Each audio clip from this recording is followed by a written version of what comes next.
said, Jesus Christ has come in my life, and I'm a different person. And his eyes went like that, and he never bothered me again.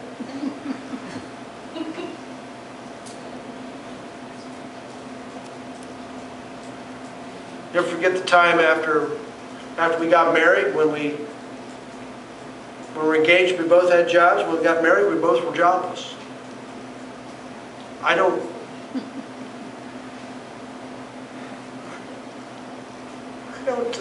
recommend that route.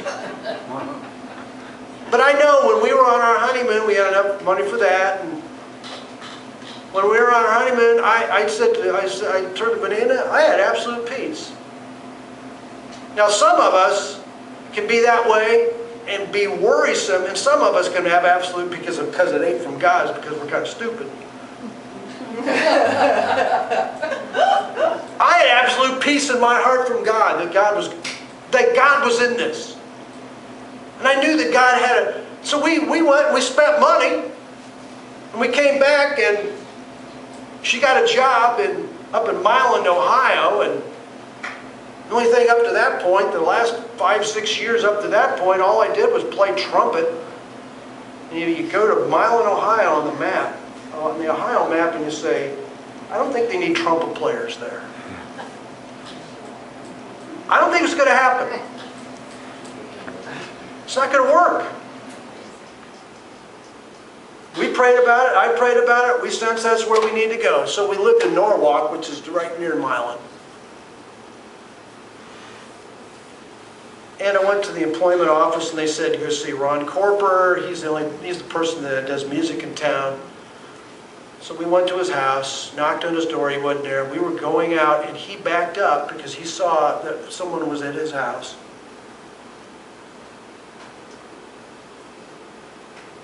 And I began to talk about who I was and why I was there. I played trumpet, I did this, and he said, I was just praying this morning in the shower, God, when are you going to send those trumpet players?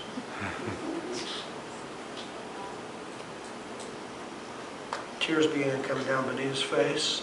There was a moment. This is where I'm supposed to be.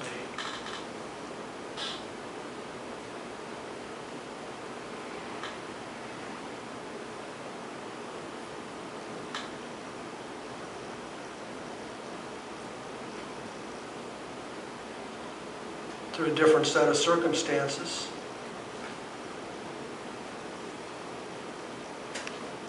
Simon came to our home. He's come to our home. This is his second year, and I'm glad he's here. But his mom came last January.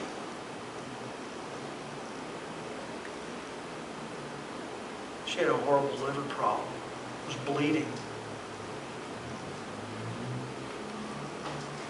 God healed her liver. She gave her life to Christ.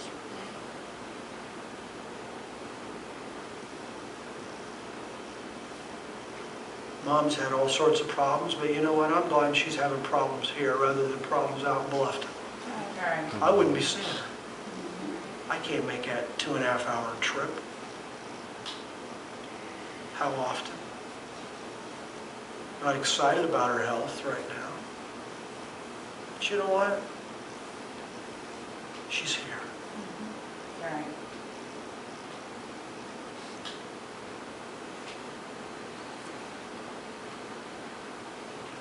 God's working right now.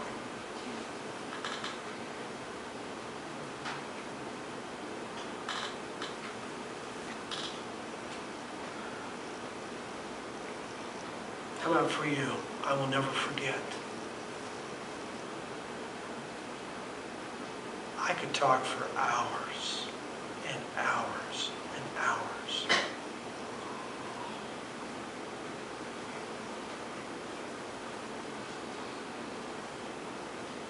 And for some of us, we're saying, I'll never forget. Well, I don't know, you know. And then we have a tendency to compare my God thing with your God thing. It's not the same God thing you had. It's not, you know, you don't go there. It's about where you know God was in your life and showed up, and it was real, And that's what you pass on.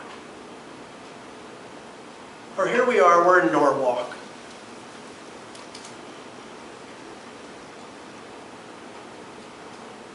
Newly married. I ended up playing trumpet for an aglow meeting of some sort. Here I am. They just wanted me to share a little bit, play trumpet. Okay, I did that. I get off, after the meeting was done, this lady comes up to me and said, I just want to tell you this vision that I saw. That in 1 year's time, I don't know what's going on in your life. I see you behind a pulpit holding a baby. And I just want to share that with you. Man, it kind of jolted me. I knew God's calls in my life. We were not, at that point, thinking we need children right now. It set some things in motion. About 1 year time, we had a child.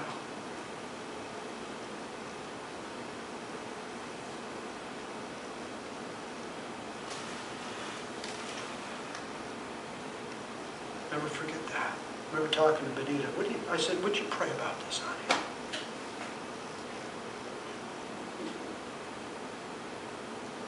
You know, how are things going to happen?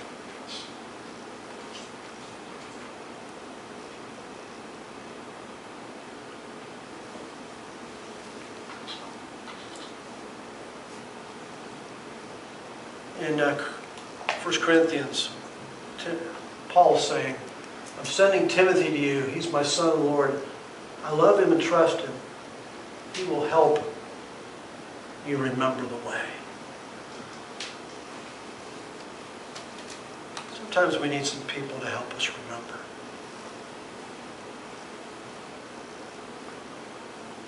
And the last thing you need me to do is say, you don't need me to explain the whole thing to you. You just remember, you need to remember where you got off. And you remember the one Timothy who came to me, he reminded me of the sweetness of the presence of God. Because there's nothing like that in this world. That's what he reminded me of. And when you're not basking in the sweetness of the presence of God, you're trying to find sweetness somewhere else. And there's a lot of fakes out there. And it just won't work.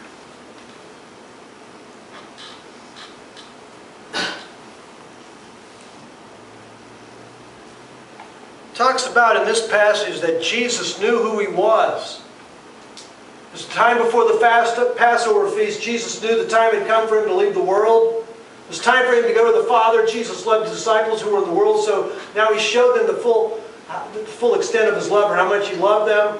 The evening meal was being served. The devil had already tempted Judas Iscariot, son of Simon. He had told Judas to hand Jesus over to his enemies. Jesus knew that the Father had put everything under his power. He also knew he had come from God and was returning to God.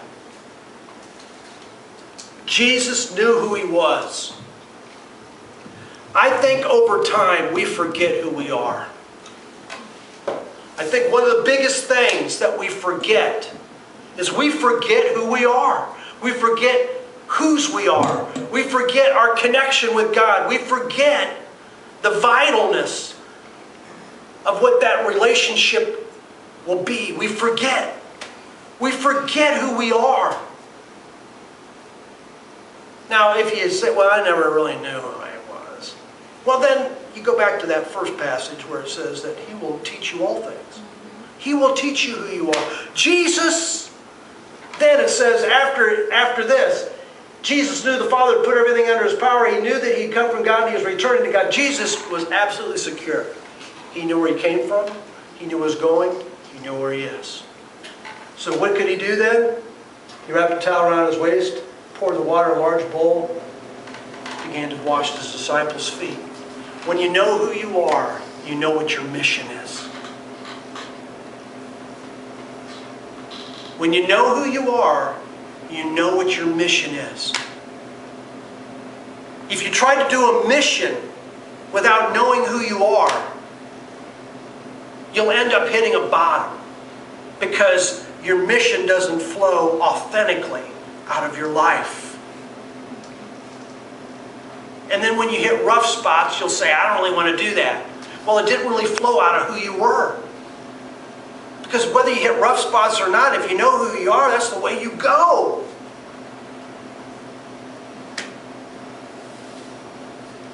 But mission flows out of who we are. So don't just try to do things. It'll flow out of who we are. And we have a tendency to forget. Now, I have a clip. It's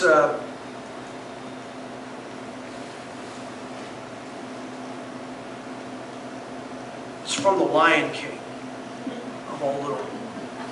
And to me, it's the most poignant little place in The Lion King where, who's the little lion? Who's the little? Simba. Simba, what did he do? What happened? He forgot who he was. Mufasa. He forgot. He forgot. Why did he forget? Why did he forget who he was? His father was killed. Scar was after him. He was supposed to be dead. Okay, lots of stuff, right? He forgot who he was. Life didn't go as he wanted it to go. We all understand that. Okay, here's the clip. It's a classic. There's so much Christian symbolism in it. There's even the big lion in the sky, telling him where to go. I mean, there's so much symbolism in it. Here. It's my favorite.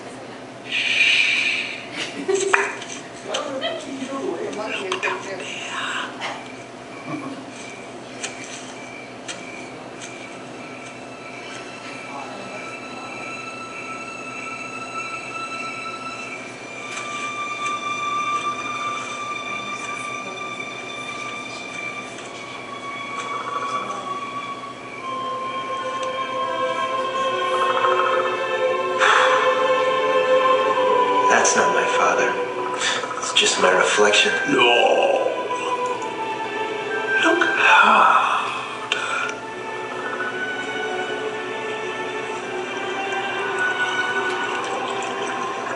You see, he lives in you.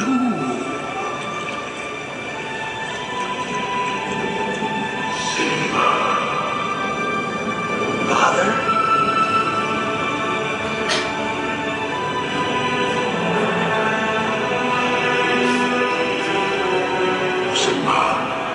You have forgotten me. No. How could I? You have forgotten who you are, so forgotten me. Look inside yourself, Simba. You are more than what you have become. You must take your place in the circle of life. How can I go back? I'm not who I used to be. Remember who you are. You are my son and the one true king. Remember who you are. No, please, don't leave me. Father! Don't leave me.